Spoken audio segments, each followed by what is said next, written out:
¿Sí? ¿Comenzamos? ¿Emi? Sí, estamos bien. Está saliendo todo bien. Ángel, espero. Vale, perfecto. Bueno, pues bienvenidos al primer webinar que organizamos desde la asociación Faunatura. Yo soy Yamila, soy la coordinadora de proyectos. Tenemos también aquí a Ángel, que es el director de la asociación, y bueno, a Emiliano Fogliati, que es el que nos va a hablar un poquito hoy. Hoy vamos a ver el tema de las reintroducciones como estrategia para la conservación de la fauna silvestre y más concretamente vamos a hablar sobre el trabajo realizado por Emiliano en el proyecto de reintroducción de monos aulladores o monos carayá en Argentina, que fue llevado a cabo por Fundación Azara. Y bueno, y en el que además pues algunos miembros de la Asociación Faunatura pues tuvimos la oportunidad de participar también, que podéis encontrar un poquillo más de información en el proyecto Aullidos de Selva que está colgado en nuestra página web.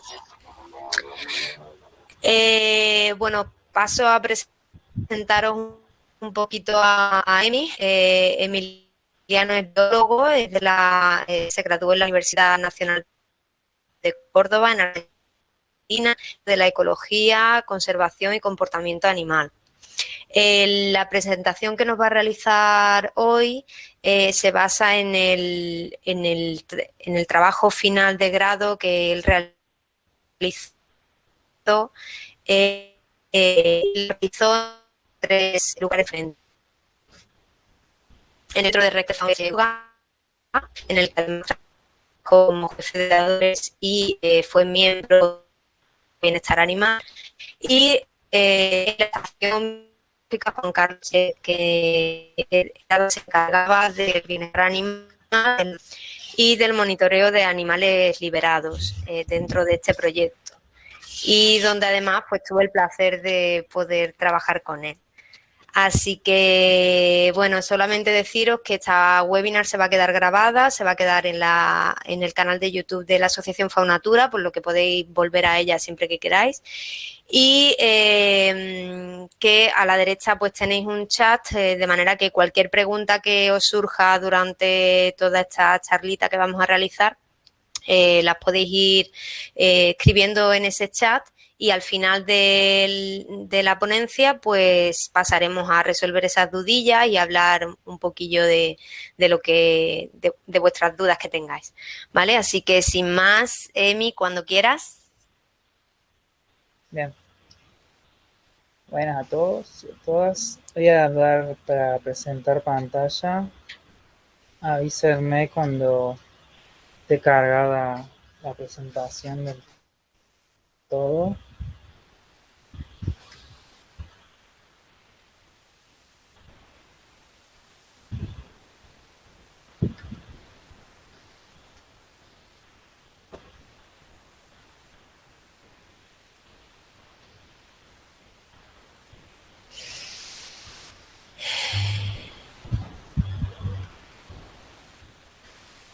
Bien.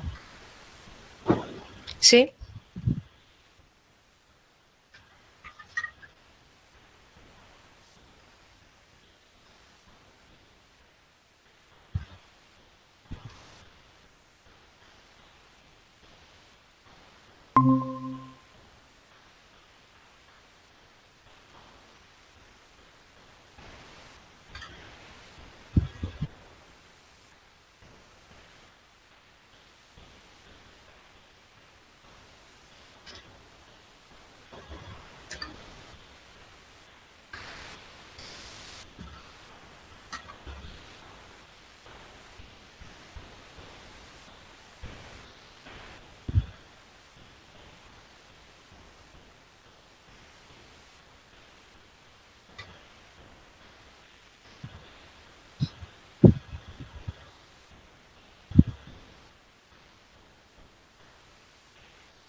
Ahí está cargándose, Yami, Ángel. Sí, la veo. Todo bien. Vale. Bueno, Lo que voy a presentar es un resumen de lo que fue mi trabajo final de grado en biología y similar a lo que presenté como mi defensa para recibirme y también similar a lo que presenté para el último simposio de primates mesoamericanos del año pasado. Y bueno, se tituló exactamente el trabajo como estudio de caso de un ensayo de reintroducción de monos caraya al manejo de la especie. Y específicamente el sitio académicamente oficial de mi trabajo es a través del Centro de Zoología Aplicada de la Facultad de Ciencias Exactas, Físicas y Naturales de la Universidad Nacional de Córdoba, donde está la casa de estudio donde me recibí, me gradué. Bueno, como para dar comienzo, les doy una pequeña introducción mencionando que la rehabilitación y la translocación son herramientas de conservación para la conservación y considerando la rehabilitación no solo física, sino también de manera comportamental y a la translocación entendida como el movimiento deliberado de organismos de un sitio para su ubicación en otro e incluye varios tipos. Los monos aulladores, el género Alouatta, es un género de primates que se distribuye ampliamente en gran parte de América Latina. Son folívoros arborícolas, o sea que viven en los árboles y comen principalmente hojas.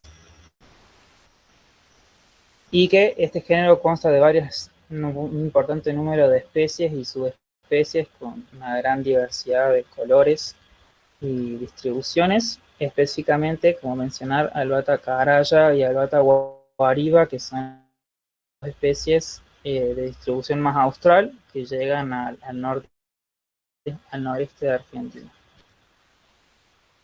Específicamente, Alouatta caraya se distingue por su característico de cromatismo sexual, donde se ven a las hembras rubias toda su vida, desde que nacen, y que varían de rubios blanquecinos a rubios colorados, mientras que los machos nacen rubios, como este macho infante cría, rubio, y que a medida que van creciendo en su maduración sexual van mudando su pelaje a negro. Acá me ven transformación de un macho juvenil, un macho subadulto y finalmente un macho adulto completamente negro. Y bueno, la distribución de esta especie está considerando el centro sur de Brasil, este de Bolivia y Paraguay y el noreste argentino. La especie internacionalmente está considerada como en preocupación menor en su estado de conservación, pero en Argentina desde 2019 se la considera como especie vulnerable, debido principalmente a la pérdida y fragmentación del hábitat, a las epidemias de virus de fiebre amarilla y al tráfico ilegal y el mascotismo. ¿Sí? El mascotismo como el fin más común del tráfico para esta especie y o su consecuente decomiso y derivación a instituciones zoológicas. Y este problema está siendo realmente subestimado en Argentina, no solo para esta especie, sino para la gran parte de la fauna y flora, y su incidencia de gran importancia, ya que cuenta generalmente con una mortalidad del 95% de los individuos que entran en este mercado ilegal.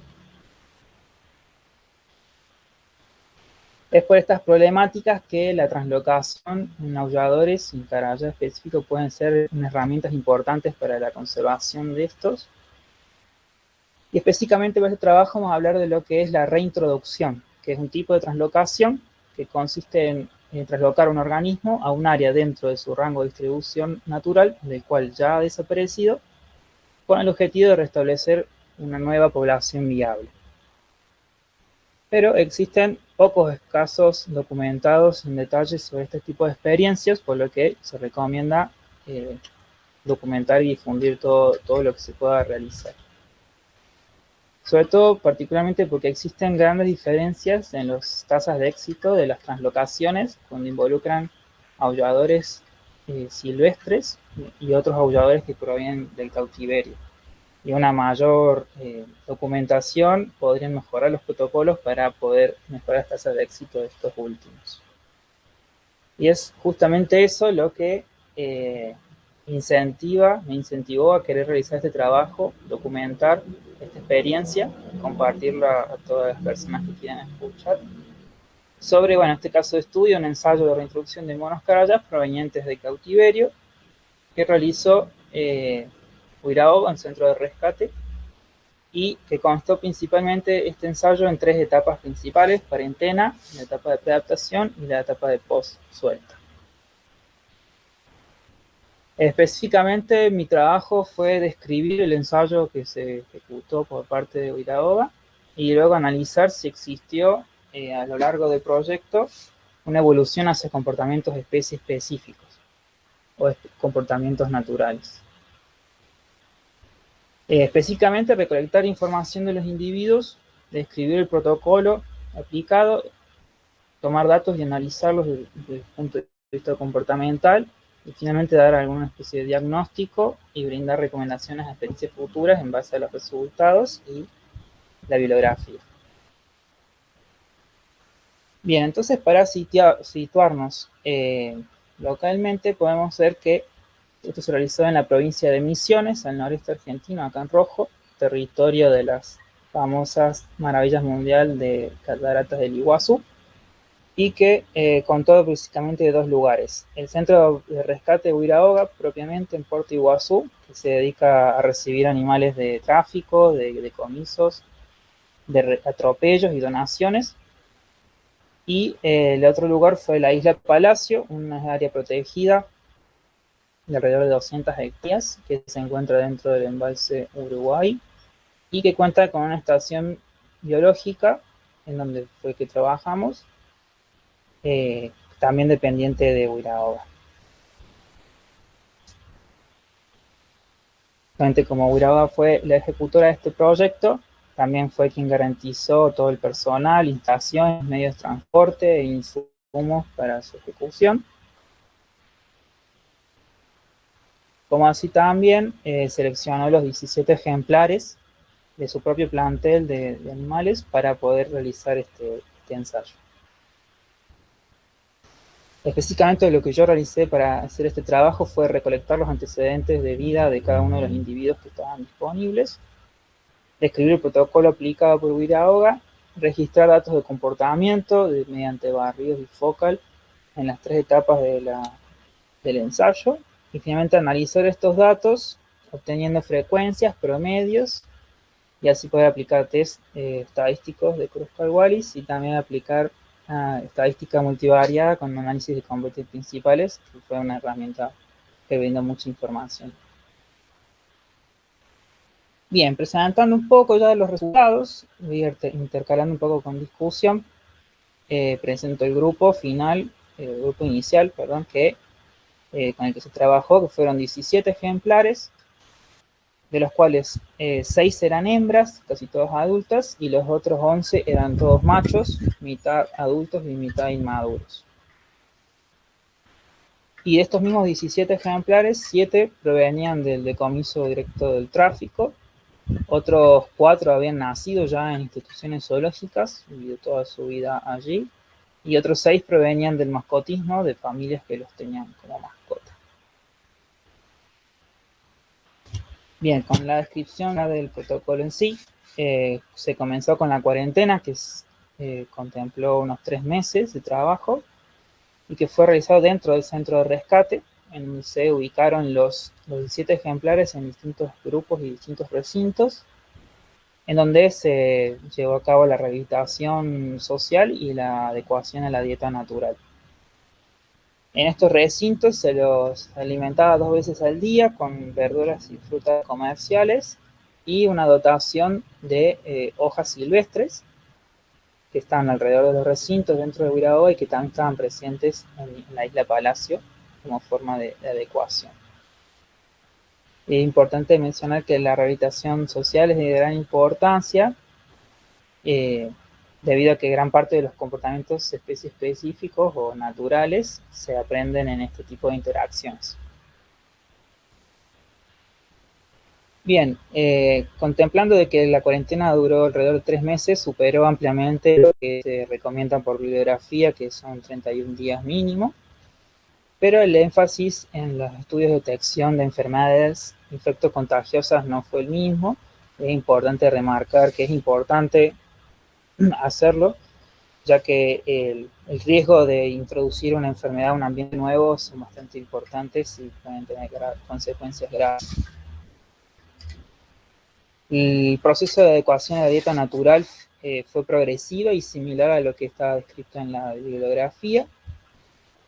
Y la rehabilitación social también ha sido importante y de hecho de forma similar a lo que se describe en la bibliografía.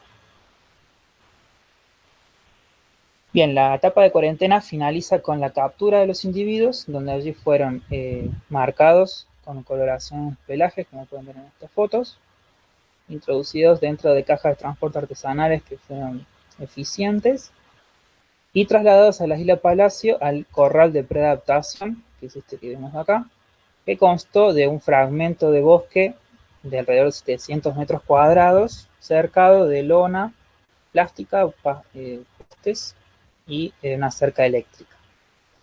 Y que en el interior del fragmento de bosque se encontraban refugios, posaderos y platos a 1,5 metros de altura, donde se continuó alimentándolos similar a la etapa anterior, pero en el momento de entregar alimentos se añadió un sonar de silbato para poder crear un condicionamiento con este sonido y que luego sería aprovechado en la próxima etapa.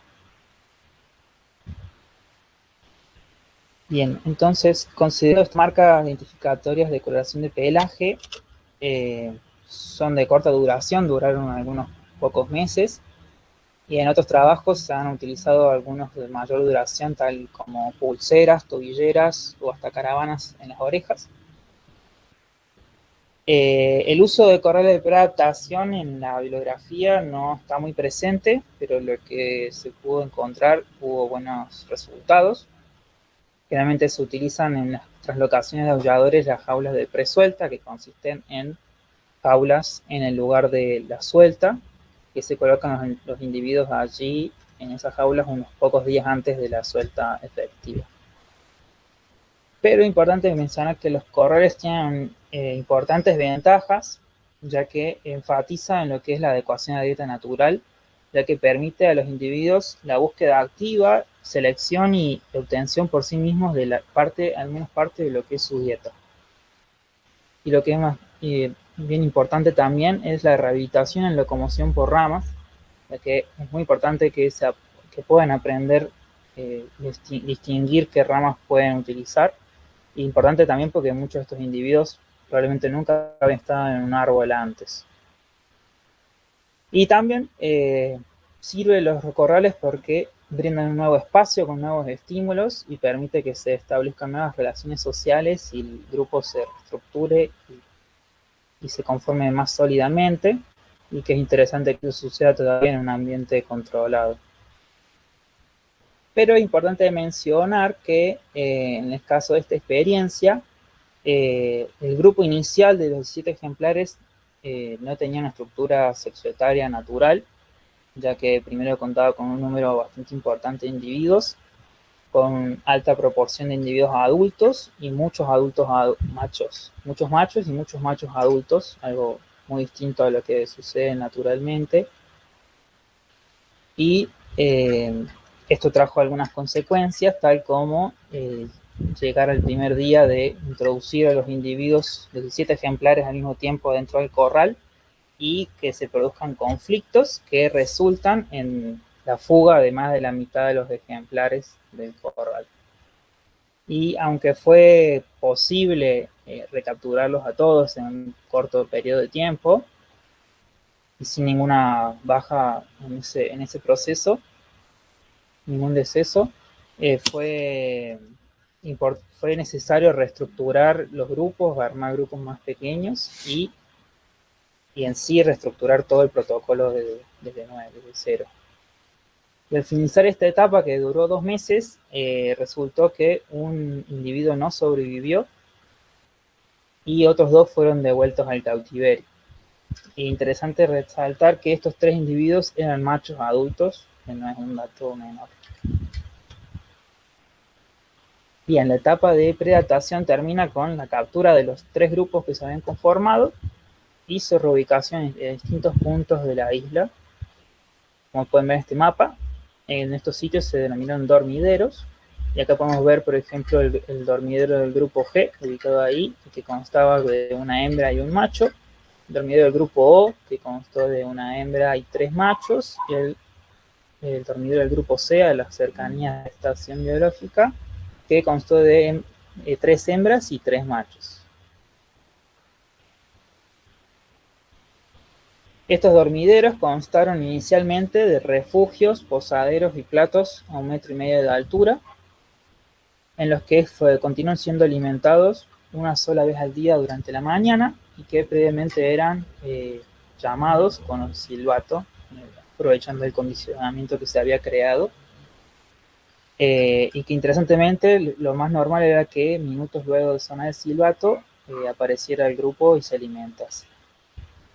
También interesante mencionar que en esta etapa no se registró ninguna desintegración de grupo ni dispersión de individuos. Posteriormente se desplazaron platos a esta altura de 1,5 metros a baldes a una altura superior de 5 o 6 metros para no fomentar el uso frecuente de bajas alturas o incluso del mismo suelo. Entonces podemos considerar que este establecimiento de estos dormideros con el refuerzo alimenticio y el mismo condicionamiento con el silbato pudieron haber colaborado a que no se produzca estos desintegración de grupo y dispersión de individuos, que es algo muy común que sucede en las translocaciones de aulladores, según lo que menciona la bibliografía. Y también fue muy importante el monitoreo intensivo que se realizó con un acompañamiento diario de la adecuación de los individuos al nuevo ambiente y cómo se relacionaban entre ellos. También mencionar algunos sucesos posteriores para tener en cuenta en el análisis, y que, por ejemplo, el refuerzo alimenticio o suelta se prolongó al menos 2 años y medio. Algunos individuos continuaron utilizando frecuentemente el suelo o bajas alturas, y que se registraron una importante cantidad de decesos por predación por parte de grandes felinos como el jaguarete y el puma. Justamente estas fotos de cámaras trampas están obtenidas debajo de dormideros de los grupos. Y también en este proceso se produjeron algunos nacimientos, no todo ha sido muertes. Y entonces, haciendo un balance en el primer año, considerando un año como un tiempo de monitoreo medianamente aceptable según la bibliografía, se obtuvo un 58% de supervivencia. De los 17 ejemplares iniciales, el 58% aún vivía al año en la naturaleza.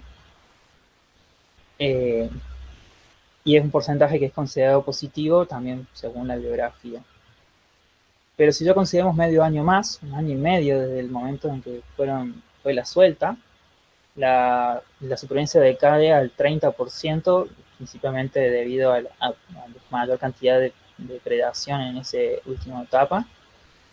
Y esto es un llamado de atención importante, tanto para el tiempo de monitoreo, es importante monitorear un buen tiempo, y también la necesidad de hacer una rehabilitación, comportamientos antipredatorios, esos comportamientos que son de identificación de predadores y de conocer cómo ser precavidos en el momento y no arriesgarse a ser predados.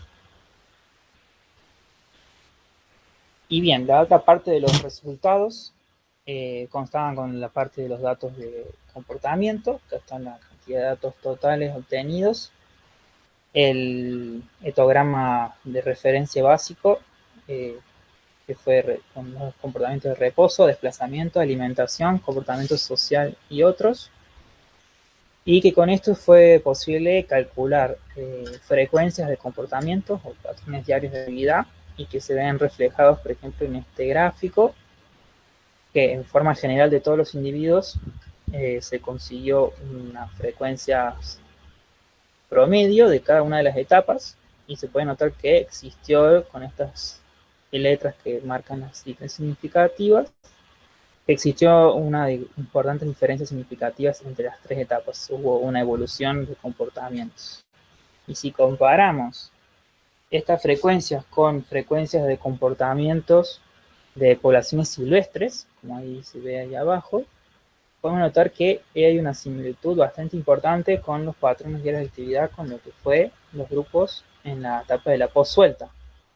Y con esto podemos concluir de alguna manera de que existió efectivamente una evolución hacia comportamientos específicos a lo largo del ensayo y que esto puede considerarse algo bien positivo, pero no podemos recalcar un éxito rotundo en este caso por bueno, lo que mencioné, los problemas, los conflictos, los eventos de predación son cosas que hay que tener en cuenta y lo que justamente es a lo que voy ahora, de un análisis más a nivel más individual, grupal, para obtener mayor información y más datos para dar algunas recomendaciones. Entonces,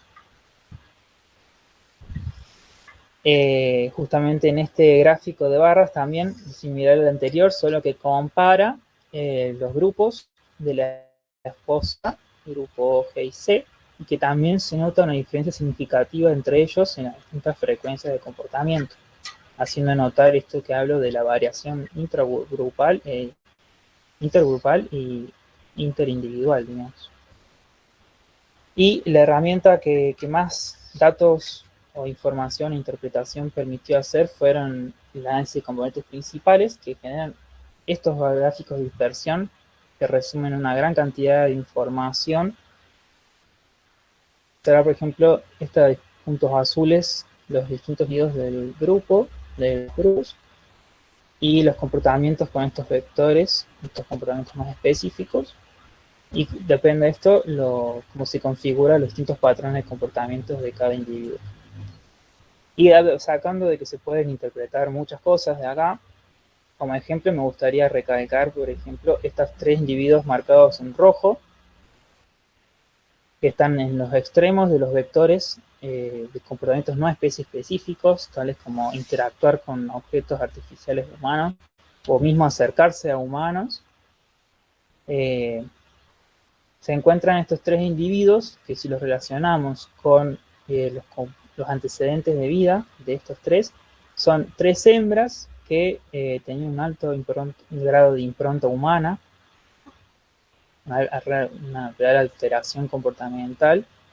Algunas habían sido mascotas con alta relación humana y otra había sido una hembra nacida en cautiverio y vivida toda su vida con una edad bastante avanzada en cautiverio.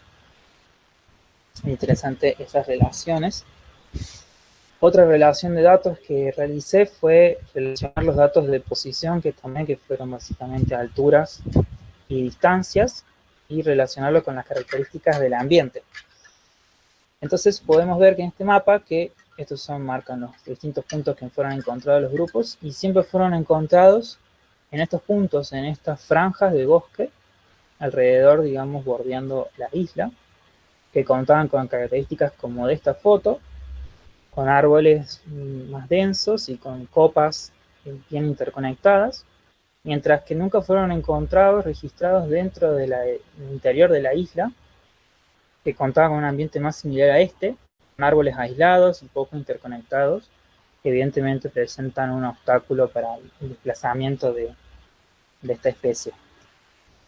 Y también recalcar que en estos bosques donde ellos sí podían desplazarse, no contaba con árboles mayores de 13 metros de altura, y algo que prácticamente los obliga a estar dentro de un rango de altura que los mantiene bajo riesgo de que algún predador terrestre los ataque, tal así como pasó, como les conté, como los felinos grandes que pueden trepar a alturas bastante importantes para cazar.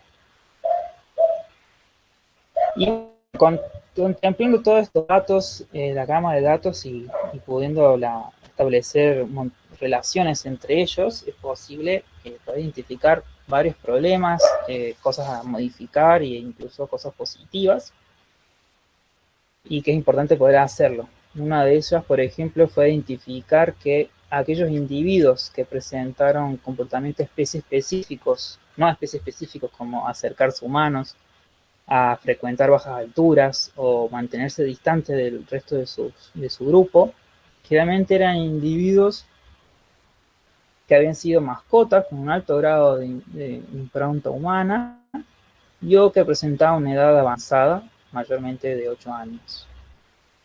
Una importante conclusión, y también haber relacionado, identificado que aquellos individuos que en cautiverio presentaron una frecuencia de reposo de más del 70% de su tiempo en cautiverio, fueron individuos que luego de haber sido traslocados no sobrevivieron o tuvieron que ser devueltos al cautiverio. Son datos interesantes quizás para tener en cuenta al futuro. Ya terminando, dando conclusiones, podemos mencionar que existió efectivamente un éxito a corto plazo, principalmente considerando la supervivencia del primer año de la suelta como positivo, y que probablemente fue debido al uso de corrales de preadaptación, a la adecuación a la dieta progresiva y el refuerzo alimenticio post-suelta, como así también el monitoreo intensivo y también haber apoyado a que se realice este trabajo y documentar todo ello. Y aquellas cosas que se pueden quizás adjudicar a el descenso de supervivencia luego del año, puede ser aquella selección de individuos según edad y grado de impronta, haber la ausencia de rehabilitación en estrategias antipredatorias de vinculación con humanos, la ausencia de una evaluación integral del sitio de suelta y quizás también la prolongación excesiva del refuerzo alimenticio. Y por último, me gustaría brindarle algunas recomendaciones basadas para futuras experiencias con carayás o aulladores, basadas básicamente en los datos y fuertemente en la bibliografía. Y justamente la recomendación más grande que puedo hacer es hacer una búsqueda bibliográfica para planear estos proyectos, para tomarlos de referencia y no cometer errores que ya otras personas cometieron. Y más específicamente, bueno, podríamos recomendar que recolectar la mayor cantidad de antecedentes de vida de los individuos puede brindar bastante información. También hacer una evaluación comportamental en cautiverio y durante todo el proceso de introducción es de importancia, y considerar datos de posición también dan mucha información para interpretar. En cuanto a la selección de individuos para los grupos, bueno, considerar aquellos individuos juveniles, subadultos y adultos jóvenes, y descartar infantes y aquellos mayores de 8 años, y también descartar aquellos con grados de impronta humana importantes. También mantener y respetar la estructura sexoetaria natural para la formación de los grupos, para hacer una rehabilitación progresiva de la adecuación a la dieta natural, y también rehabilitación en estrategias antipredatorias de vinculación con humanos y locomoción por ramas. Hacer una evaluación integral del sitio de suelta y considerar el uso de los corrales de preadaptación. Aplicar un refuerzo alimenticio a la mayor altura posible con la prolongación de esta práctica lo menos posible y con una reducción gradual. Aplicar un monitoreo mayor a 1 año, ya se está recomendando para primates recomendaciones no menor de 2 años. Y si es posible, utilizar telemetría para poder obtener mayores datos sobre el uso de hábitat. Respetar las cuarentenas mínimas de 31 días y realmente hacer una importante énfasis en la detección de enfermedades infectocontagiosas. También incorporar estos tipos de proyectos a megaproyectos de rewilding o restauración ecológica de ecosistemas. con relación al desarrollo económico de comunidades locales, de comunidades de personas, ya que esto puede mejorar y garantizar el éxito a largo plazo de este tipo de trabajos. Evaluar la alternativa también de destinar a estos individuos de cautiverio para proyectos de recría y de solo reintroducir las crías. Claramente registrar con detalle todo y divulgarlo es lo más recomendable. Y por último, considerar la extrapolación a otros aulladores que están en peligro, como la gato guariba, que está en peligro de extinción acá en Argentina. Muchas gracias.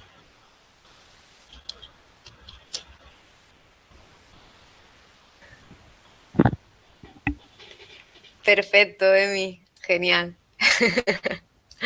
Gracias. Muchísimas gracias a ti por habernos enseñado un poquito tu trabajo allá en Argentina. Gracias.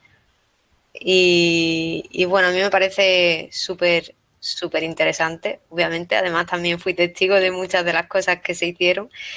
Y Así bueno, esa es. fotilla final ahí de equipo.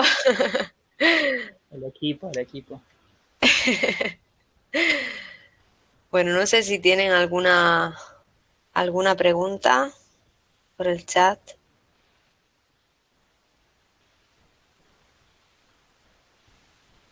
Gracias. Sí, totalmente. Bueno, nosotros tres somos testigos de eso, de que realmente la grande que el animal añora la libertad es algo que no les sucede, que realmente lo sufren. Eh, Nosotros estamos pensando en algo más allá y ellos realmente no son conscientes de eso. Y que los mismos individuos de cautiverio son lo que llamamos la carne de cañón. Eh, Son quienes sobrevivan para darse descendencia y ellos van a ser realmente los que...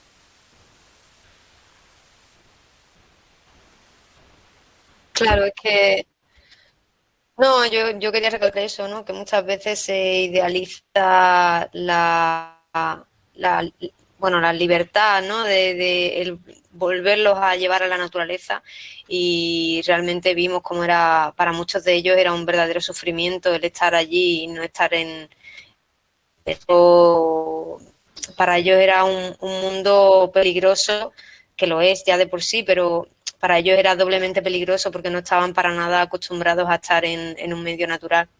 Entonces, bueno, que es importante que con este estudio pues se haya conseguido poner con datos, mostrar que realmente esos individuos que están tan improntados no son aptos para la libertad o para volverlos a poner en la naturaleza y que hay que hacer una selección muy exhaustiva de qué animales sí y qué animales estarán mejor, hablando obviamente del bienestar animal, están mejor en que sea posible.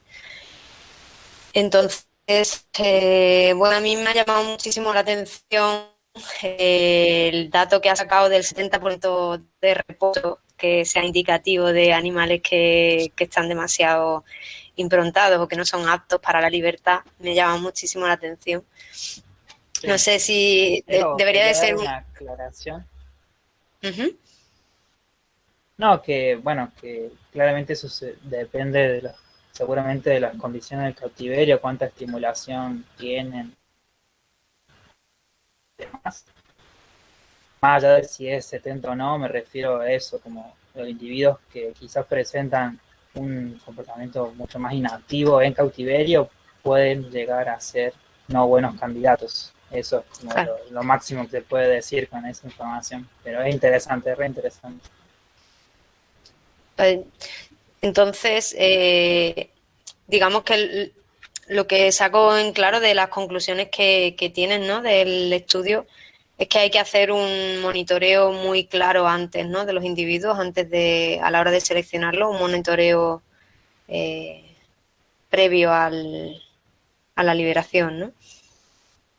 Sí, sí, sí, tal cual. Para mí esta es la clave y mucho de lo que que se piensa es también que es todo un problema, por lo que estuve leyendo en la bibliografía, también recolectar los antecedentes de los individuos cuando llegan a estos centros de rescate no es fácil, muchas veces no se sabe nada, no existen tampoco los protocolos de recolección de información por parte de las autoridades que incautan, hay poco de eso desarrollado o aplicado, entonces también por ahí siempre existe la mentira, eh, pero bueno, hace todo muy importante la diferencia es saber de dónde proviene el animal y en qué condiciones de cautiverio vivió, si fue mascota, bueno, cómo fue mascota, si conocemos los casos de monas que vivían dentro de la casa con ropa y comida en un plato, con cubiertos, y otras mascotas que eran en una jaula en un patio afuera. Y quieras o no, eso es diferente y eso impacta en este sentido también. Sí, sí, la evaluación comportamental es como que tiene que existir y tiene que ser considerada como realmente un filtro, eh, y evaluado caso por caso y con mucho monitoreo. Y, y sí, relacionándolo con los antecedentes que tienen.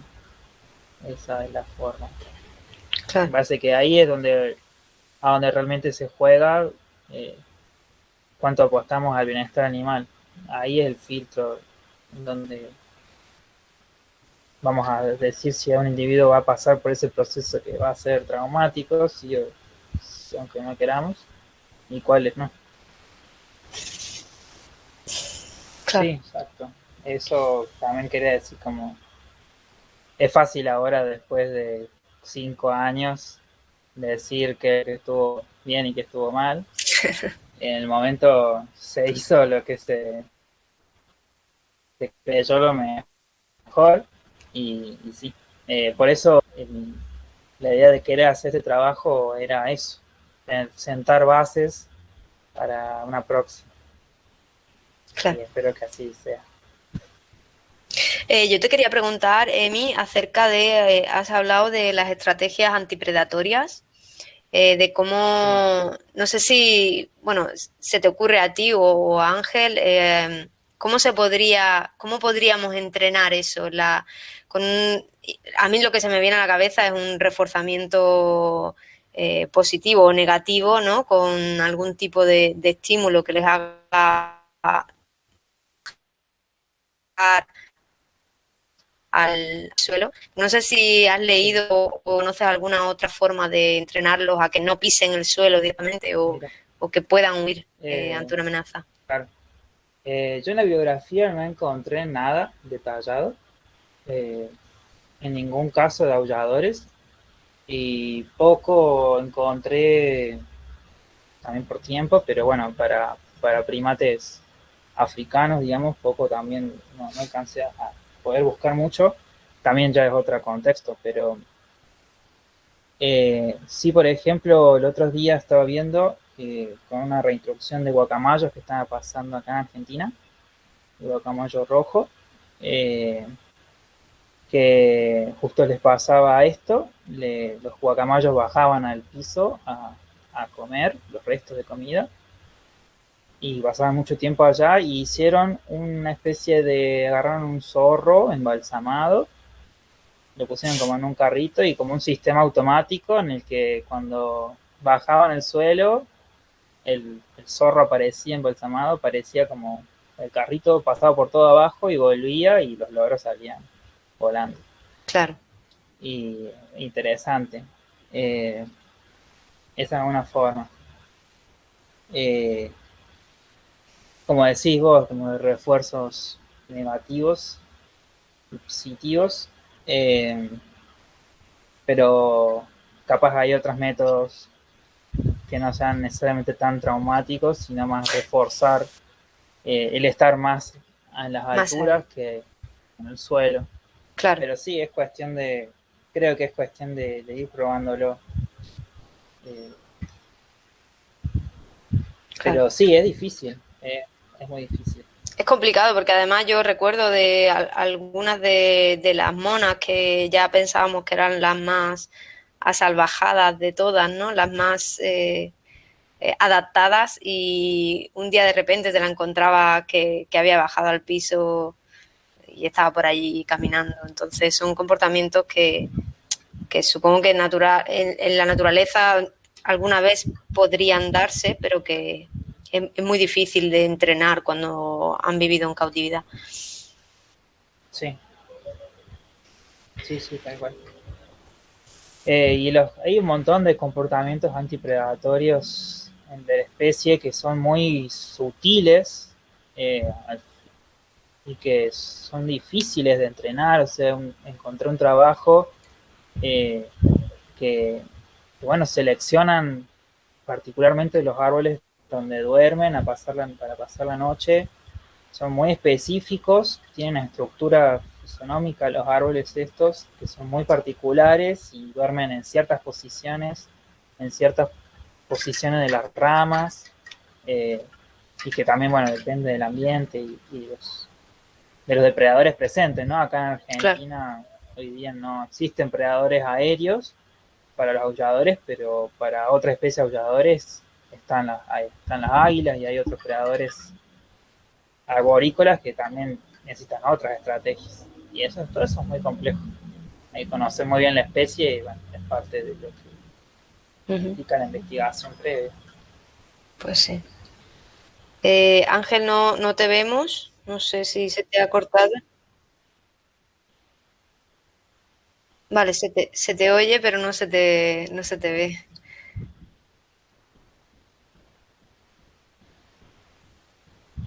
Ah, vale, genial. Ah, Vale. No sé si tienen alguna pregunta por el chat. No sé si habéis comentado el tema voluntariado. ¿Se podría realizar algún tipo de voluntariado con vosotros? ah, Bueno, ah, bueno, en el centro en el que estuvimos trabajando en Huiraoga, allá tienen sistema de voluntariado mientras nosotros estábamos allá. Y imagino que sí que lo siguen teniendo, aceptan voluntarios de todas partes del mundo. Y nosotros acá en España, en la Asociación Faunatura, también recibimos voluntarios que quieran colaborar en diferentes proyectos de conservación que estamos realizando, o actividades que realizamos de divulgación y de educación ambiental, y las vamos realizando. Eh, Todo está a través del... Tenemos aquí el canal de YouTube, pero también tenemos la página del Facebook y del Instagram, que lo vamos poniendo todo ahí.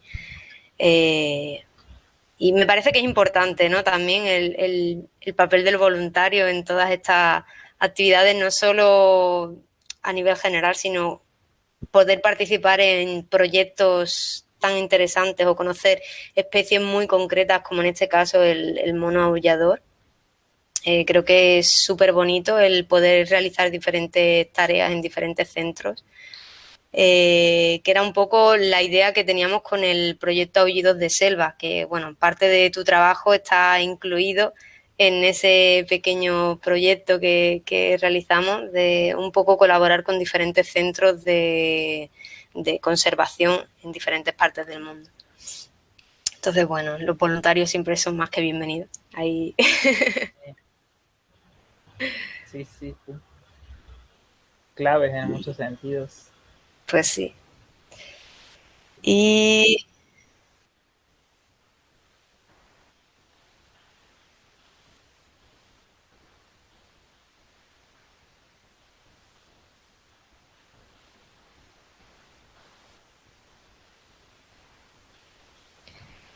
sí, yo creo que podemos dar por concluido, acabamos ya este webinar, esta pequeña, eh, esta pequeña visión que hemos tenido de la selva misionera y del proyecto de reintroducción de monos aulladores, tan bonito que fue, con sus fallos y sus cosas buenas y sus cosas malas, pero la verdad es que fue una experiencia, para mí fue espectacular. Y bueno, unos animales increíbles con los que trabajar es algo muy bueno. Y trabajar contigo también, Emi, fue una experiencia súper bonita. Así que bueno, yo quería darte las gracias a ti por aparecer en el canal y compartir tu experiencia con nosotros y con las personas que nos estén viendo. Y agradecer también al Centro de Huiraoga por el proyecto y a Fundación Azara por toda la labor de conservación de la fauna silvestre que realizan. Y bueno, decir que el webinar se quedará aquí en el canal por si tenéis alguna duda o habrá alguna parte que no hayáis visto o queréis revisar cualquier cosa, la podéis ver. Y si tenéis alguna pregunta, pues también podéis hacerla y la contestaremos, aunque sea más tarde, no en directo. Y perdón de verdad nuevamente por los fallos técnicos que ha habido y esos problemillas que hemos tenido al inicio, pero bueno, son cosas que pasan. Lo que sí, os avisamos que seguiremos haciendo nuevos webinars, nuevas charlitas de diferentes temas.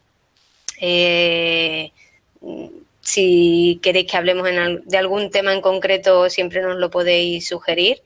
Y si no, pues ya iremos avanzando todas las pequeñas novedades que vayamos, los temas que se nos vayan ocurriendo que puedan ser interesantes acerca de la conservación o acerca de la fauna silvestre, tanto de España, que es donde estamos mismo, como del resto del mundo. Que bueno, la fauna y la conservación son internacionales. O sea que muchísimas gracias, Emi. Gracias a ustedes por invitarnos, fue un placer. Y gracias a toda la gente